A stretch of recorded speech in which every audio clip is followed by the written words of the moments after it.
जयतु संस्कृतम जयतु भारतम, जय माँ भारती। साथियों, स्वागत है आपका अपने चैनल संस्कृत मंच क्लासेस में। साथियों, जैसा कि हमने पूर्व की क्लास में कर्ण कारक को देखा, कर्ण कारक किन किन विधानों में उसका प्रयोग किया जाता है, किस किस के युग में कर्ण कारक का प्रयोग किया जाता है, कहाँ कहाँ तृतीय विभक्ति होती है और कहाँ कहाँ पर किस किस शब्द को हम कर्ण कारक मानेंगे। साथियों, इसी में आगे हम चलते हैं अग्रिम कारक पर, जिस कारक का नाम है संप्रदान कारक। आइए साथियों, देखिए कारक नंबर 4, ये है हमारा संप्रदान कारक, संप्रदानम, संप्रदान कारकम ऐसा। और इस कारक में चतुर्थी व्यक्ति का विधान किया जाता है, चतुर्थी व्यक्ति होती है इसके अंतर्गत। देखिए साथियों, संप्रदान कारक कहते किसे हैं? वस्तु तो हम इस पर पूर्व में भी चर्चा कर चुके हैं, पर चूंकि अवसर आया है तो एक बार फिर देखेंगे। सूत्र नंबर 1, कर्मणा यमभिप्रेति, यमभिप्रेति संप्रदानम।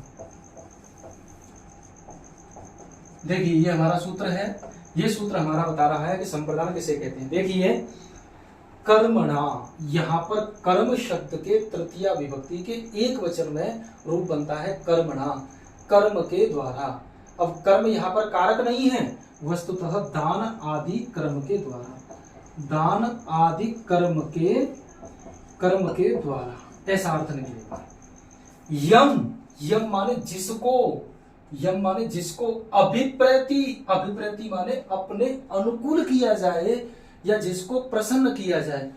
दान आदि कर्म के द्वारा जिसको प्रसन्न किया जाए, सह, वह हमारा क्या कहलाता है? संप्रदान कहलाता है।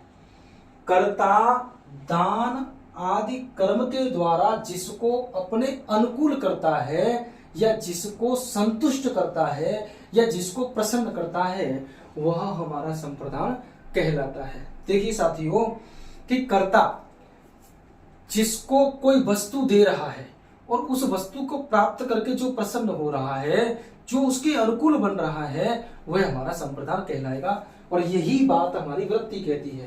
देखिए वृत्ति क्या कहती है कि वृत्ति ने कहा दानस्य कर्मणा,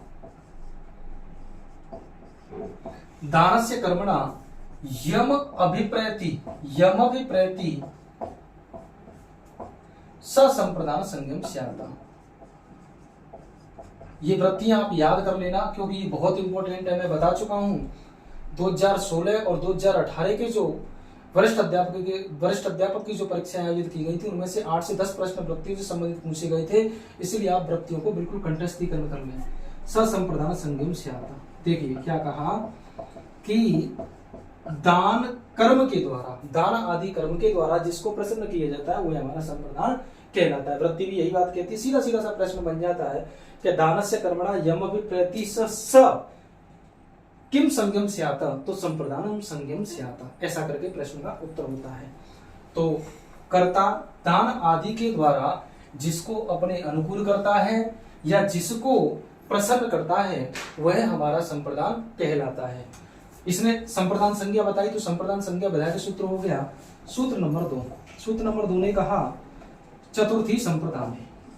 इसने बताया कि संप्रदान, इस वाले सूत्र ने बताया कि संप्रदान किसे कहते हैं, और इसने बताया कि संप्रदान जिसको कहते हैं उस संप्रदान विभक्ति कौन सी होती है, कि चतुर्थी संप्रदान है, कि संप्रदान कारक में चतुर्थी विभक्ति का प्रयोग किया जाता है। देखिए ऊपर वाले सूत्र ने संप्रदान की परिभाषा बताई, नीचे वाला जो सूत्र है चतुर्थी संप्रदान, इसने कहा कि संप्रदाने, संप्रदान कारक में चतुर्थी विभक्ति का प्रयोग किया जाता है। सूत्र नंबर 3 देखते हैं। देखिए यहीं पर अब संप्रदान किसे कहते हैं, ये बात हमारे समझ में आ गई। संप्रदान में कौन सी विभक्ति होती है, ये बात भी हमारे समझ में आ गई। अब सूत्र नंबर 3 आया और उसने कहा कि नमः स्वस्ति स्वाहा स्वधा अलम वसं योगाच्च ऐसा ये सूत्र है हमारा, नमः स्वस्ति स्वाहा स्वधा अलम वसंग योगाच्च। ये सूत्र देखिए क्या कहता है, नमः, नमः का मतलब होता है नमस्कार, नमः का मतलब होता है नमस्कार, स्वस्ति का मतलब होता है कल्याण, स्वस्ति का मतलब क्या होता है, कल्याण। फिर आया स्वाहा, स्वाहा का मतलब होता है आहुति देना, स्वाहा का मतलब होता है आहुति देना। फिर आया स्वधा, स्वधा का मतलब होता है तर्पण करना, जैसे पितरों को आदि को तर्पण किया जाता है, तर्पण करना, ये हो गया। उसके बाद आया अलम, अलम का मतलब होता है पर्याप्त या समर्थ या कैपेबल, पर्याप्त या समर्थ। उसके बाद आया वशट, वसट का मतलब होता है साथियों इंद्र के लिए आहुति,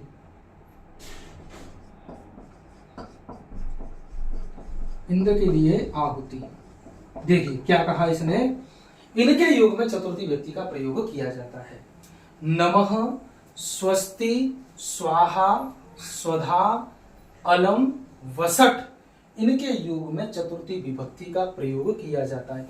नमः का मतलब नमस्कार करना, स्वस्ति का मतलब कल्याण, स्वाहा का मतलब आहुति देना, स्वधा का मतलब तर्पण करना, अलम का मतलब पर्याप्त या समर्थ, और वसट का मतलब होता है इंद्र के लिए आहुति। इनके युग में चतुर्थी व्यक्ति का प्रयोग किया जाएगा। साथियों देखिए, आपने यदि शादी और विवाह आदि के यदि आपने कार्ड देखे हो तो उन कार्ड में श्री गणेशाय नमः, श्री लक्ष्मी नमः, श्री कुबेराय नमः, ओम नमः शिवाय, तो वहां पर इनका विधान किया जाता है।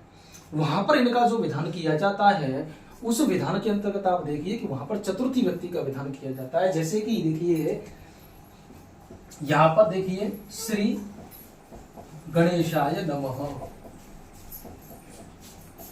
श्री गणेशाय नमः, यहां पर देखिए यहां पर नमः के चलते इस गणेश शब्द में चतुर्थी व्यक्ति का प्रयोग किया गया है।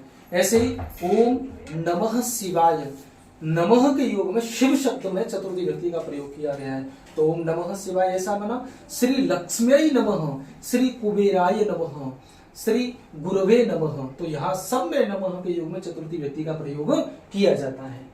स्वस्ति, और जिसके कल्याण की बात कही जाएगी उसमें चतुर्थी व्यक्ति का प्रयोग करेंगे। तो देखिए सज्जनेभ्य स्वस्ति, यहाँ पर किया हमने सज्जनेभ्य स्वस्ति, के भैया सज्जनों का क्या हो, कल्याण हो, सज्जनेभ्य स्वस्ति, यहाँ पर चतुर्थी व्यक्ति का प्रयोग किया। स्वाहा, अब जिसको आहुति दी जाएगी उसमें चतुर्थी व्यक्ति का प्रयोग किया जाएगा, जैसे अग्नये स्वाहा, अग्नये स्वाहा, अग्नि के लिए आहुति। ऐसे ही स्वधा, अब स्वधा जो तर्पण की स्थिति होती है वो पितरों के लिए होती है, तो देखो पितरेभ्य स्वधा, पितरेभ्य स्वधा, देखिए यहां पर पितरों को तर्पण किया जा रहा है, तो देखो यहां पर चतुर्थी व्यक्ति। अलम, अब देखिए अलम की एक स्थिति है, अलम का मतलब यदि नकारात्मक हो तो तृतीय व्यक्ति का प्रयोग करेंगे, अलम का मतलब यदि पर्याप्त या समर्थ हो तो वहां पर चतुर्थी व्यक्ति का प्रयोग करना पड़ेगा, जैसे हरि ही दैत्येभ्य अलम, कि भगवान विष्णु हैं वो दैत्य राक्षसों के लिए क्या है, पर्याप्त है, समर्थ है, योग्य है उनका विनाश करने के लिए, उनका संहार करने के लिए। इसी प्रकार में एक और उदाहरण देख सकते हैं अपन, जैसे अलम मल्लो मल्लाय, अलम मल्लो मल्लाय, कि यह पहलवान दूसरे पहलवान के लिए क्या है, पर्याप्त है, समर्थ है। वसट, तो देखो ओम इंद्राय वसट,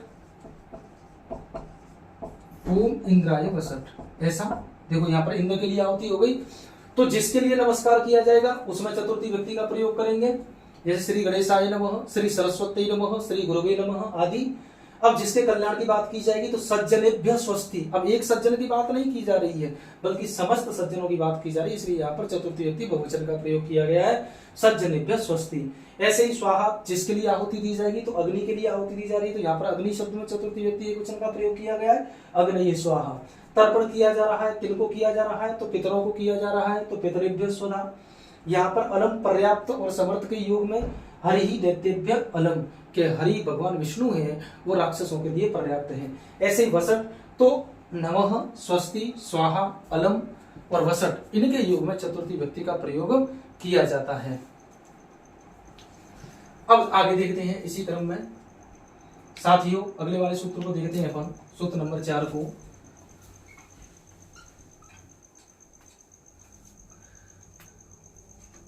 साथियों, नमः स्वस्ति स्वाहा स्वधा अलम वसंग योगाच, ये सूत्र आपकी समझ में आ गया होगा।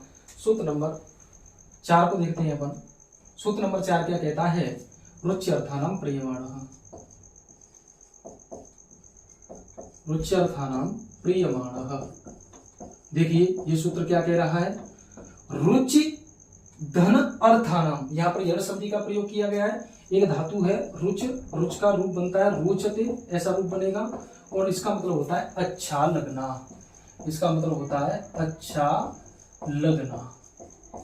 इस अर्थ की जितनी भी धातु होंगी उनके योग में हम चतुर्थी व्यक्ति का प्रयोग करेंगे। पर चतुर्थी व्यक्ति का प्रयोग किस में करेंगे? प्रियमाणः, इस शब्द को आप पकड़िए। जिसको प्रिय लग रहा है, जिसकी रुचि है, जिसको अच्छा लग रहा है, उसमें हम चतुर्थी व्यक्ति का प्रयोग करेंगे। जैसे एक उदाहरण देखते हैं, जैसे बालक को लड्डू अच्छा लगता है,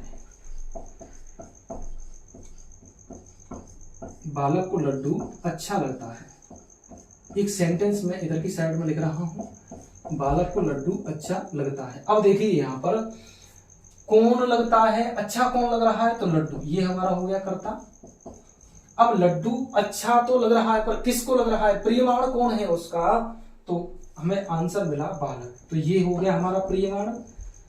ठीक है, क्योंकि प्रियमाण हम किसे कहेंगे? जिसको अच्छा लग रहा है वो हमारा प्रियमाण कहलाएगा, और उसमें हम चतुर्थी व्यक्ति का प्रयोग करेंगे। यहाँ पर लड्डू किसको अच्छा लग रहा है? बालक को, तो बालक हमारा हो गया प्रियमाण। इसके चलते बालक में हम कौन सी व्यक्ति का प्रयोग करेंगे? चतुर्थी व्यक्ति का प्रयोग किया जाएगा। तो देखिए यहाँ पर एक बालक है, तो यहाँ पर चतुर्थी व्यक्ति का प्रयोग कर देंगे, तो रूप बन जाएगा हमारा बालकाय, ऐसा बना। अब लड्डू, यहाँ पर एक लड्डू की बात की गई है, तो मोदकम, मोदकम कह लो या मोदकः, क्योंकि ये पुल्लिंग में और नपुंसकलिंग में एक जैसा होता है। मोदकम रोचते, तो सेंटेंस बना बालकाय मोदकम रोचते, ये हमारा सेंटेंस बना। अब इस संदर्भ में आप देखिए कि जो प्रियमाण होता है, जो प्रियमाण होता है उसमें हम चतुर्थी व्यक्ति का प्रयोग करते हैं। तो यहाँ पर लड्डू किसको अच्छा लग रहा है? बालक को अच्छा लग रहा है, तो बालक हमारा प्रियमाण हो गया। उसके चलते हमने चतुर्थी व्यक्ति का प्रयोग किया गया यहाँ पर। साथियों, मैं अगली क्लास में आपको आगे के सूत्र बताऊंगा। तब तक के लिए जयतु संस्कृतम, जयतु भारतम, जय मां भारती। साथियों, अचानक कार्य आ जाने के कारण मैंने थोड़ा वीडियो को रोक दिया था। तो हमारी चर्चा चल रही थी संप्रदान कारक में। यहाँ पर देखिए आपने रुच्यर्थानां प्रियमाणः, ये हमारा सूत्र चल रहा था। इस सूत्र के अंतर्गत हमने देखा था कि रुचि धातु के योग में चतुर्थी व्यक्ति का प्रयोग करेंगे, पर प्रश्न ये बना हमारा कि चतुर्थी व्यक्ति का प्रयोग करेंगे किसमें? तो इसी सूत्र ने आगे बताया प्रियमाणः, कि जिसको प्रिय लग रहा है, जिसको अच्छा लग रहा है, जिसकी रुचि है, उसमें हम चतुर्थी व्यक्ति का प्रयोग करेंगे। यहाँ पर देखो बालक को लड्डू अच्छा लगता है, तो लड्डू किसको अच्छा लग रहा है? तो बालक को, तो बालक हमारा हो गया प्रियमाण, और प्रियमाण होने के चलते बालक में हम चतुर्थी व्यक्ति का प्रयोग करेंगे। जैसे बालकाय मोदकम रोचते, देखिए यहाँ पर बालक में चतुर्थी व्यक्ति का प्रयोग किया है। आगे चलते हैं सूत्र नंबर 5 पर।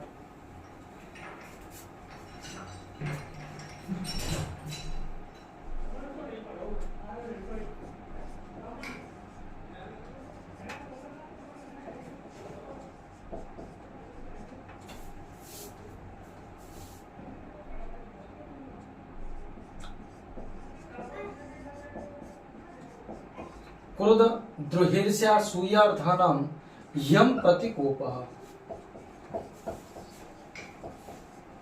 क्रोध द्रुहिर्ष्या सूयार्थानां यम प्रतिकोपः। देखिए क्या कह रहा है साथियों ये, कि क्रोध, क्रोध का रूप बनता है क्रुध्यति, ऐसा रूप बना। इसका मतलब होता है क्रोध करना, क्रोध करना। फिर आया हमारा द्रुह, द्रुह ये धातु आई, इसका रूप बनता है द्रुहियति, द्रुहियति इसका मतलब होता है द्रोह करना या विद्रोह करना, द्रोह करना। उसके बाद फिर हमारा एक धातु आई ईर्ष्य, ईर्ष्य का मतलब होता है साथियों ईर्ष्या करना, रूप बनेगा ईर्ष्यति, ऐसा रूप बना, मतलब होता है इसका ईर्ष्या करना। फिर आया असूय, असूय इसका मतलब होता है असूयति, असूयति का मतलब होता है जलन करना।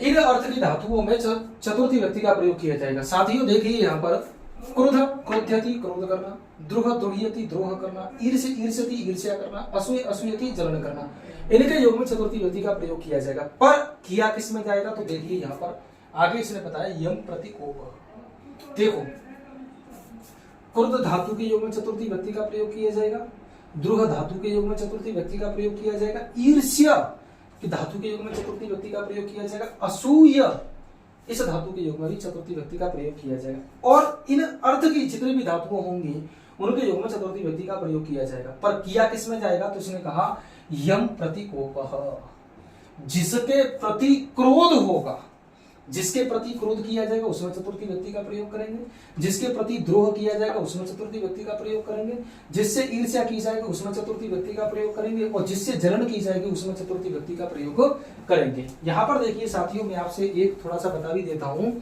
कि हमने सूत्र पढ़ा था कि अभितः परितः समय निगसा हा प्रति योगी। इस सूत्र के अंतर्गत देखा था कि प्रति के योग में द्वितीय व्यक्ति का प्रयोग किया जाता है। तो देखिए साथियों, इस सूत्र में भी द्वितीय व्यक्ति का प्रयोग किया गया। प्रति के योग में यम में देखिए यहाँ पर यत शब्द है और ये पुल्लिंग में है, यहाँ पर द्वितीय व्यक्ति एकवचन का प्रयोग किया गया यम। देखिए यहाँ पर तो प्रति के योग में द्वितीय व्यक्ति का प्रयोग किया जाता है साथियों। तो यहाँ पर चतुर्थी व्यक्ति का प्रयोग किसमें करेंगे, जिसके प्रति क्रोध की बात की जाएगी, जिस पर क्रोध किया जाएगा, जिस पर गुस्सा की जाएगी उसमें चतुर्थी व्यक्ति का प्रयोग करेंगे, जिससे द्रोह किया जाएगा उसमें चतुर्थी व्यक्ति का प्रयोग करेंगे, जिससे ईर्ष्या की जाएगी उसमें चतुर्थी व्यक्ति का प्रयोग करेंगे, और जिससे जलन की जाएगी उसमें चतुर्थी व्यक्ति का प्रयोग करेंगे। साथियों देखते हैं इसी क्रम में उदाहरण के द्वारा, जैसे पिता पुत्राय क्रुध्यति, पिता पुत्राय क्रुध्यति। देखिए साथियों यहां पर देखिए पिता पुत्र पर क्रोध कर रहा है, तो पिता क्रोध करता है, किस पर करता है, पुत्र पर। तो यम प्रतिकोप की स्थिति पुत्र के लिए बनी, तो हमने पुत्र में चतुर्थी व्यक्ति का प्रयोग कर दिया, क्योंकि क्रोध किस पर किया जा रहा है, पुत्र पर, तो पुत्र में चतुर्थी व्यक्ति का प्रयोग किया जाएगा। गुरु शिष्य पर क्रोध करता है तो शिष्य में चतुर्थी व्यक्ति का प्रयोग किया जाएगा। सज्जन दुष्ट पर क्रोध करता है तो दुष्ट में चतुर्थी व्यक्ति का प्रयोग किया जाएगा। तो जिस पर क्रोध किया जाएगा उसमें चतुर्थी व्यक्ति का प्रयोग किया जाएगा। अब देखिए यहाँ पर द्रोह, जैसे दुष्टाह या दानवाह, दानवाह सज्जनेभ्य, सज्जनेभ्य द्रुह्यन्ति। देखिए साथियों यहाँ पर दानव लोग हैं, जो दुष्ट लोग हैं, वो सज्जनों से क्या करते हैं, द्रोह करते हैं। तो द्रोह किससे किया जा रहा है, सज्जनों से। यहाँ पर देखिए चतुर्थी व्यक्ति का प्रयोग किया गया है। ऐसे ही दानवाह सज्जनेभ्य ईर्ष्यन्ति, दुष्ट लोग हैं वो सज्जनों से क्या करते हैं, ईर्ष्या करते हैं, तो सज्जनों में चतुर्थी व्यक्ति का प्रयोग किया गया है। ऐसे ही दुष्टाह सज्जनेभ्य असूयन्ति, दुष्ट लोग हैं वो सज्जनों से जलन करते हैं, तो यहाँ पर सज्जनों में भी चतुर्थी व्यक्ति का प्रयोग किया गया है। साथियों देखिए क्रुद्ध ईर्ष्या सूयार्थानाम यम प्रतिकोप, ये सूत्र हमारा क्या कहता है कि क्रुद्ध धातु के योग में चतुर्थी व्यक्ति का प्रयोग किया जाएगा, द्रोह धातु के योग में चतुर्थी व्यक्ति का प्रयोग किया जाएगा, ईर्ष्य धातु के योग में चतुर्थी व्यक्ति का प्रयोग किया जाएगा, असूय धातु के योग में भी चतुर्थी व्यक्ति का प्रयोग किया जाएगा। अब प्रश्न बना कि किसमें करेंगे चतुर्थी व्यक्ति का प्रयोग, तो यम प्रतिकोप, जिसके प्रति क्रोध होगा। यहाँ इस सेंटेंस में देखिए पिता पुत्र पर क्रोध करता है, तो क्रोध किसके प्रति है, पुत्र के प्रति है, तो यहाँ पर पुत्र में हमने चतुर्थी विभक्ति का प्रयोग किया है। द्रोह किससे किया जाएगा, उसमें चतुर्थी व्यक्ति का प्रयोग करेगा। जैसे दुष्ट लोग हैं वो सज्जनों से द्रोह करते हैं, तो यहाँ पर सज्जनों से द्रोह किया जा रहा है, इसलिए यहाँ पर चतुर्थी व्यक्ति का प्रयोग किया गया है। तो जिसके प्रति क्रोध होगा, जिसके प्रति द्रोह होगा, जिसके प्रति ईर्ष्या की जाएगी, जिसके प्रति जलन की जाएगी, उन सब में चतुर्थी व्यक्ति का प्रयोग किया जाएगा। आई होप आपको ये समझ में आया होगा। यदि समझ में फिर भी नहीं आया हो तो आप कमेंट बॉक्स में मुझे बता देना, मैं वहां पर आपका समाधान कर दूंगा। सूत्र नंबर 6 पर चलते हैं। सूत्र नंबर 6 देखिए साथियों, ये सूत्र क्या कहता है, स्पृहेरिप्सितः। ये इस सूत्र ने क्या कहा कि स्पृह एक धातु होती है साथियों, स्पृह, स्पृह का रूप बनता है स्पृह्यति, ऐसा रूप बनेगा स्पृह्यति। स्पृह्यति का मतलब होता है चाहना, लालसा करना या इच्छा करना, चाहना या लालसा करना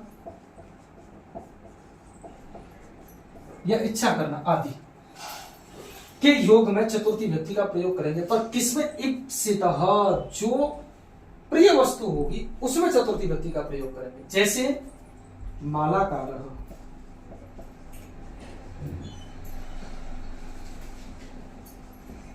पुष्पेभ्यः स्पृह्यति। अब देखिए साथियों, यहां पर मालाकार जो माली है वो किसकी स्पृहा करता है? पुष्पों की स्पृहा कर रहा है, पुष्पों को चाह रहा है, पुष्पों की लालसा कर रहा है, उनकी इच्छा कर रहा है। तो यहाँ पर ये हो गया हमारा इप्सित। साथियों एक प्रश्न यही बनता है, इप्सित तमम में कौन सी व्यक्ति होती है? द्वितीया होती है। इप्सित में चतुर्थी व्यक्ति का प्रयोग करते हैं। जैसे कि मालाकार है वो इच्छा किसकी कर रहा है? पुष्पों की कर रहा है, तो देखिए इसमें चतुर्थी व्यक्ति का प्रयोग कर दिया। ऐसे ही बालकः मोदकाय स्पृह्यति। देखिए साथियों यहां पर भी देखिए आप, बालक है वो किसकी इच्छा कर रहा है? मोदक की इच्छा कर रहा है, तो ये स्प्रिय हो गया, इसीलिए यहां पर भी चतुर्थी व्यक्ति का प्रयोग किया गया है। साथियों देखिए अब तक हमने कितने सूत्र पढ़े, थोड़ा सा मैं आपको रिपीट करके बता देता हूं। पहला सूत्र है कर्मणा यम विप्रैति संप्रदानम। कर्ता दान आदि कर्म के द्वारा जिसको अपने अनुकूल करता है, जिसको प्रसन्न करता है, जिसको संतुष्ट करता है, वो हमारा संप्रदान होता है। जैसे राजा भिखारी को धन देता है, तो राजा अनुकूल किसको कर रहा है? धन दे करके, तो भिखारी को, तो भिखारी यहाँ पर संप्रदान हो गया। ऐसे ही शिक्षक छात्र के लिए पुस्तक देता है, तो छात्र यहाँ पर संप्रदान हो गया। वित्त कोष का अधिकारी व्यक्ति को धन देता है, तो यहाँ पर व्यक्ति हो गया संप्रदान। ऐसे ही सीता राम के लिए फल देती है, तो फल को प्राप्त करके राम प्रसन्न हो रहा है, संतुष्ट हो रहा है, तो राम हमारा संप्रदान हो गया। तो इस सूत्र ने तो हमारी संप्रदान संज्ञा बताई। उसके बाद संप्रदान चतुर्थी, इस सूत्र ने बताया कि संप्रदान कारक में चतुर्थी व्यक्ति का प्रयोग किया जाता है। उसके बाद नमः स्वस्ति स्वाहा स्वधा अलम वसंग योगाच्छ, इस सूत्र ने बताया कि नमः स्वस्ति स्वाहा स्वधा अलम इनके योग में चतुर्थी व्यक्ति का प्रयोग किया जाएगा, जैसा कि हम अभी पढ़ चुके हैं। उसके बाद रुचि अर्थानाम प्रियमाणः, तो रुचि अर्थ की जितनी भी धातु होंगी उनके चलते प्रियमाण शब्द में चतुर्थी व्यक्ति का प्रयोग किया जाएगा। जैसे बालक लड्डू, बालक को लड्डू अच्छा लगता है, तो बालक को लड्डू अच्छा लग रहा है, लड्डू किसको अच्छा लग रहा है? बालक को लग रहा है, तो बालक हमारा प्रियमाण हो गया, इसीलिए वहां पर चतुर्थी व्यक्ति का प्रयोग किया गया। उसके बाद क्रुद्ध द्रोह से असूयार्थानाम यम प्रतीकोपः, क्रोध द्रोह ईर्ष्य असूय इनके योग में चतुर्थी व्यक्ति का प्रयोग किया जाएगा। पर किसमें किया जाएगा? यम प्रतीकोपः, जिसके प्रति क्रोध ईर्ष्या जनन आदि की जाएगी, उसमें हम चतुर्थी व्यक्ति का प्रयोग करेंगे। उसके बाद एक सूत्र आया स्पृहरिप्सितः, इस सूत्र ने बताया कि स्पृह धातु के योग में चतुर्थी व्यक्ति का प्रयोग करेंगे। पर किसमें? इप्सित में। जैसे मालाकार के लिए, मालाकार जो माली है वो इप्सित किस क्या है? उसके लिए पुष्प, तो यहाँ पर पुष्प में चतुर्थी व्यक्ति का प्रयोग कर दिया। बच्चा क्या चाह रहा है, बालक क्या चाह रहा है, तो लड्डू, तो लड्डू में यहाँ पर चतुर्थी व्यक्ति का प्रयोग कर दिया। ये हमारा यहाँ पर संप्रदान कारक पाठ्यक्रम के अनुसार जो भी सूत्र हमारे निर्धारित किए गए थे उन सूत्रों का हम स्वाध्याय अध्ययन और पठन कर चुके हैं। आई होप आपको समझ में आए होंगे। साथियों आप मेरी वीडियो को लाइक करें, सब्सक्राइब करें और शेयर करें, और जो भी प्रतियोगी परीक्षाओं की तैयारी कर रहे हैं संस्कृत के माध्यम से आप उनके पास मेरी वीडियो को पहुंचाएं, जिससे वो भी लाभान्वित हों। इन्हीं शब्दों के साथ मेरी वीडियो आज की यहीं तक। आगे की वीडियो में हम आगे अपादान कारक को देखेंगे। तब तक के लिए जयतु संस्कृतम, जयतु भारतम, जय मां भारती। मैं संतोष कुमार, व्याख्याता संस्कृत।